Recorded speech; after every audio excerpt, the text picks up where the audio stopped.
Of the opposition. Thank you, Mr. Speaker. Mr. Speaker, let me start by making the point that the member for Castries South made, that we have nothing against St. Lucia's tourism numbers increasing. We have nothing against more visitors coming coming to this country. We have nothing against more hotels being built in this country. I just want to go back a little bit. The real St. Lucia was in the tourism industry for a long time, but the real crunch came between 1995, 96, 97, when the banana industry went down and collapsed. I remember at that time, the minister of finance at the time was making the point that the economy was in transition. And the other members of this honorable house here who agreed with him that the economy was in transition. We are coming from an agricultural-based economy to services. That transition was taking place. So the country depended more and more on tourism. So all of us understand the importance of tourism. All of us support the tourism industry. I remember when we gave incentives to the Royalton Hotel, it was said that we had given too many incentives.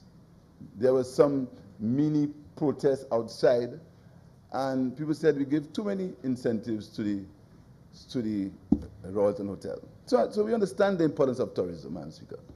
But to hear the Minister of Tourism speak now, you would believe that from June the 6th, the tourism industry has just come out and just shot up into the air. And before, nothing was happening. And he's the one who caused these ships to get big.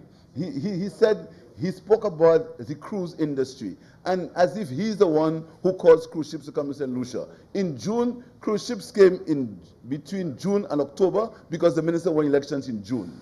Cruise ships prepared their schedules way in advance. They prepared way in advance. But they go in government in June the 6th, and because they were in government, cruise passengers increased. Their work. You hear him say that all hotels are full. He doesn't tell you, he doesn't give you where the hotels are full, whether the small hotels are doing well, whether the guest houses are doing well. That is the question. The numbers are good. We're very happy about the numbers. But the question is, how are these numbers skewed? How are they skewed? Because whilst you were doing well, there are some hotels who are not doing well. But the numbers are good. And we're very happy that the numbers are good. He's talking about the industry. Since June the 6th, this marvelous Minister of Tourism came. I was by Point Seraphim, and the vendors there were saying to us that, listen to me, many people are coming, but we are not seeing them spending the money. The numbers are coming, but people are not spending the money. And what the minister should be trying to do is trying to develop the product to ensure that more of the ancillary services benefit from tourism. You may recall that there was a letter written by the St. Lucia Hotel and Tourism Association to the Prime Minister, where the people in the ancillary services complained that they were not seeing any benefits from the increase in numbers. That letter was signed by the president of the SLSCA, that the numbers were increasing, but the ancillary services were not seeing the increase. Now, I won't blame the government for it. It's because of the nature of the industry. But let's sit down and talk about it. But not because of June the 6th came, you arrived, and tourism exploded. The minister spoke about the Tourism Advisory Council. There was a TAC already. It was called the TAC. It was led by Mr. Noel Kadas. There was a tourist, and there were representation from every player in the industry. So the TAC is nothing new. It was there already. He speaks about village tourism as if that's a brand new concept. There's something called the Nature Heritage Tourism Program. That was in place, and the reason for the Nature Heritage Tourism Program was to develop attractions out of Castries, out of the north, so that they could benefit from tourism. What you doing? So,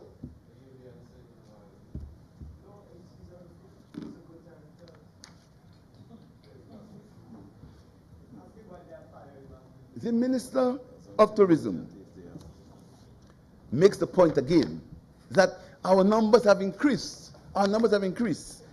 Of course our numbers have increased. I want to quote from the IMF concluding statement in St. Lucia, May 16, 2018. And it says, favorable external conditions and a mild fiscal stimulus sustained growth in 2017. The outlook remains benign, but is subject to significant downside risk. The fiscal position weakened, underscoring the need for corrective action. Policies to enhance resilience to climate change and natural disasters should be fully integrated into fiscal adjustment program, consistent with attaining a 2030 regional debt target of 60% of GDP. And here's what it says on tourism. Continued strong demand from major source markets, the opening of a large new hotel, and additional airlift lifted the tourism sector, which experienced the fastest growth in store visitors' arrivals, and benefited from a recovery of cruise ship visitors. The minister has never made the point that the reason, or one of the reasons, for such an increase in tourism numbers is because the world economy is doing better. Many external factors have come into play to make the tourism sector do better. So instead of trying again to do what one member said, where's your legacy? This government is consumed with the opposition. They were in Miku. 2 years. 2 years. You've been in power for 2 years. And listen to me, and you've named a road after you. 2 years in power. 2 years. 2 years in power. You know, that is the arrogance. That's the arrogance that is the arrogance that we have in this country. But as the member for Castries South says, the minister refused to say anything about the jazz festival. Refused. Because he stood there and he said jazz was not for the people of Marchand. He said jazz is not about for the vendors of Marchand. The vendors of Marchand will never forget you. They will never forget you. But anyhow, let me tell you about the jazz festival. There are Caribbean festivals. In January, Jamaica and Bahamas, Jamaica has the Jazz and Blue Festivals. Trinidad has Carnival in February. In St. Vincent and the Grenadines, in March, they have the Beckway Easter Regatta. In April, Antigua has Sailing Week, and Tobago has Tobago Jazz. In May, St. Lucia had Jazz and Arts.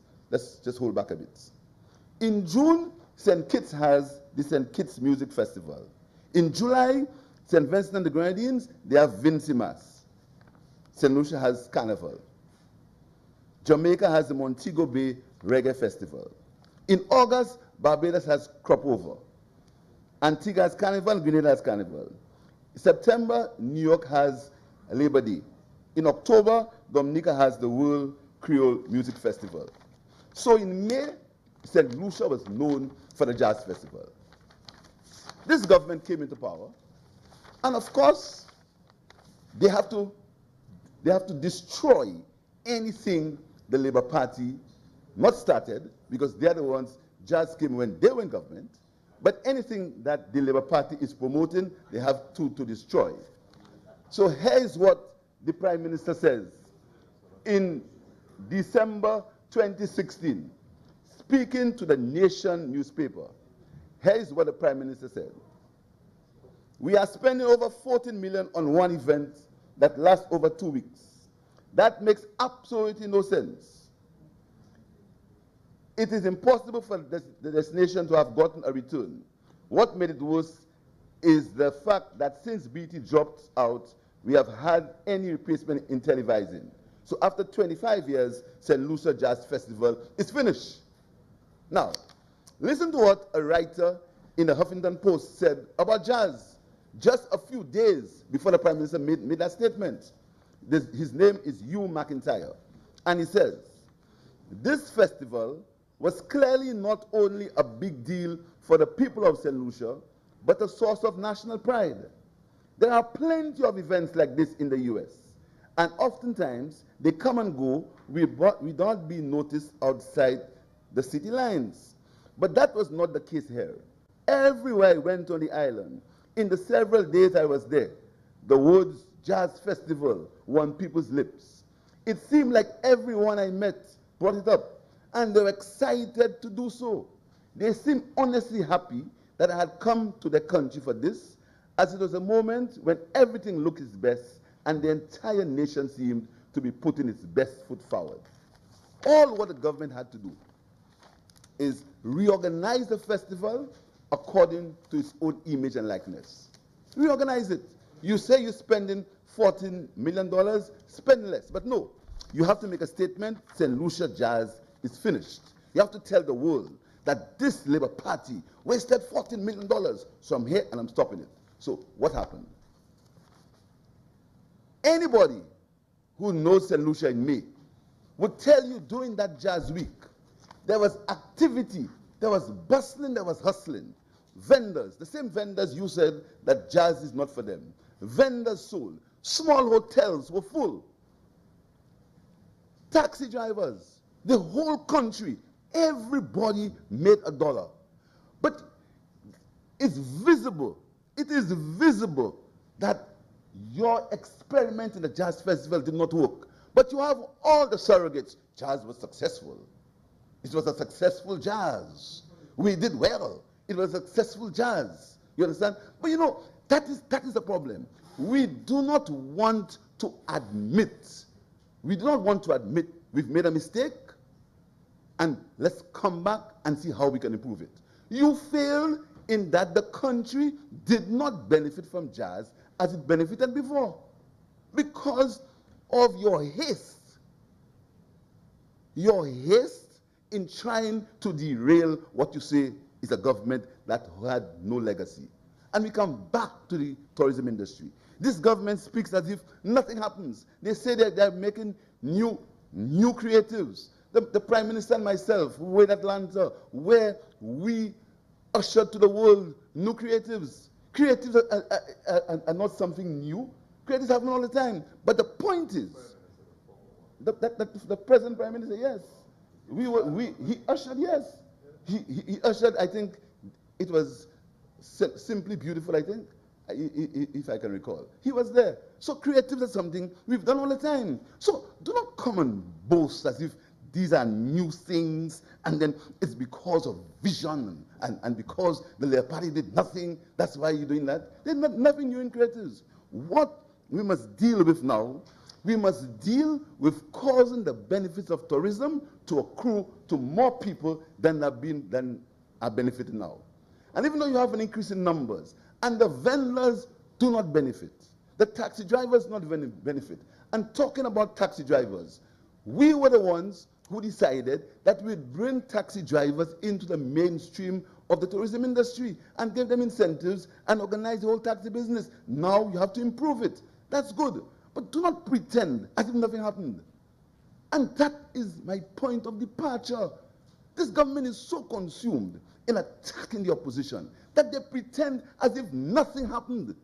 Nothing happened. Nothing. We wasted time. We couldn't finish every project. The Choiseul Secondary School. I mean, it's sad to listen to the minister talk about the Choiseul Secondary. It's sad because he knows very well the story of the Choiseul Secondary School. He knows very well. You understand? But no, we never. The Choiseul Secondary School starts. We're happy. be very happy because the Shore Secondary School needed to be repaired. It needed to be done. It was a hazard. We had to build a piece. We had to put a piece on the school, a piece. I don't know if I can't recall what it was. I think we had to move people to the community center or something. So I was there when we did that. We spend money. We had to have emergency to put children there. I visited the school. So you think I'll be against you fixing the school? Why you think we'll be against you in the Shore school? Why? I mean, but you come and you boast as if you understand. But you see, Mrs. Speaker, some people tell us that we shouldn't come to the House. Some of our supporters say you shouldn't come to the House. But I'm one that says that we should come to the House. But you know, the mayor of Beaufort South discusses legal things. He says, here's what happened. Can we speak about it? Can we discuss it? Can we move forward? No. But I told him, don't be surprised. You just get attacked. So said, so done. Attacked. You understand? But, you know, it is very... Sometimes, Mr. Speaker, it is very depressing because you come to this honorable house to want to make a contribution. You come to this honorable house with intention to, because you know, all of us have our sides. You are the government, we are the opposition. We understand that role, and we are the opposition. But it's as if it's almost a frustrating experience. It's almost a frustrating experience, Mr. Speaker. But I want to come back to that tourism business, Mr. Speaker. The Minister of Tourism must stop behaving as if tourism started with him and his policies, and it's because of him tourism is doing so well, or because of his policies. The Minister of Tourism said that the cruise industry is doing well. I was the minister that built the most hotels in the country. Between 2006 and 2011, the most hotels came under me. And if you go to some of them now, you'll see my name is there. So I don't have to come and boast about it. You ever heard me come and boast about it? Yeah. You ever come and boast about it? In St. Lucia, I can mention to you, Capella. Yes. The most hotels between 2000, sorry. Sorry. Good one. Good one.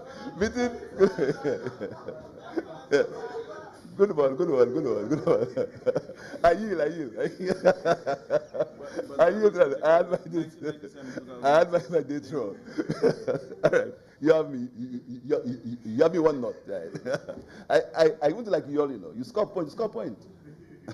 Right. So, you know, under me, the most hotels were built in St. Lucia at the time. So it doesn't make any sense coming and boast about these things. These things happen in the evolution of times. The investment climate improves overseas, more hotels get built. But do not come and pretend that because you became Minister of Tourism and this thing is because of me and our policies and you guys did nothing. And this is not right. You know it's not right.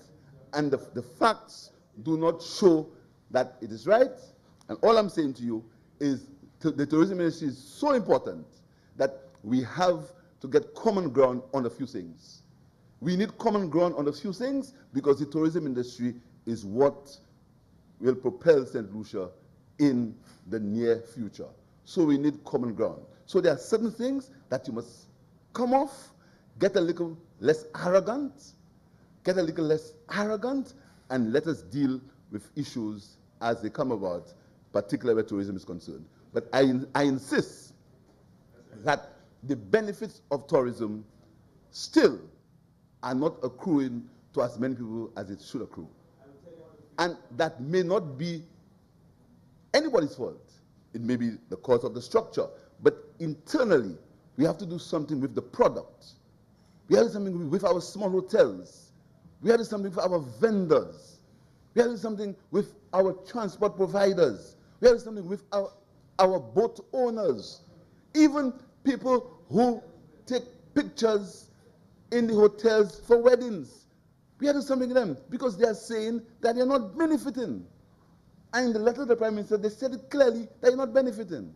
So, Mr. Speaker, the member for Vieux-Fort South has dealt with the technical aspects of the bill, the legal aspects. I will not pretend to be a lawyer.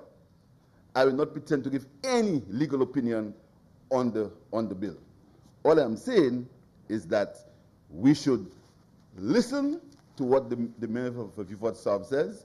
Let us sit and discuss it and see whether we can move forward so that this bill can serve the purposes it was meant for. And finally, I want to reiterate that there is no tourism authority. No members have been appointed to the Tourism Authority Board. And that is a fact. And it may be a mistake, it may be an oversight, but it's a fact. As to the ramifications of that, the legal minds will see. I cannot opine on that. Finally, Mr. Speaker, I am happy when the tourism industry does well. Many of my constituents work in the tourism. I'm happy when it does well. But I'm saying that we must try to see if we can spread more benefits to the people of St. Lucia so that many more people can enjoy the tourism cake. I thank you, Mr. Speaker.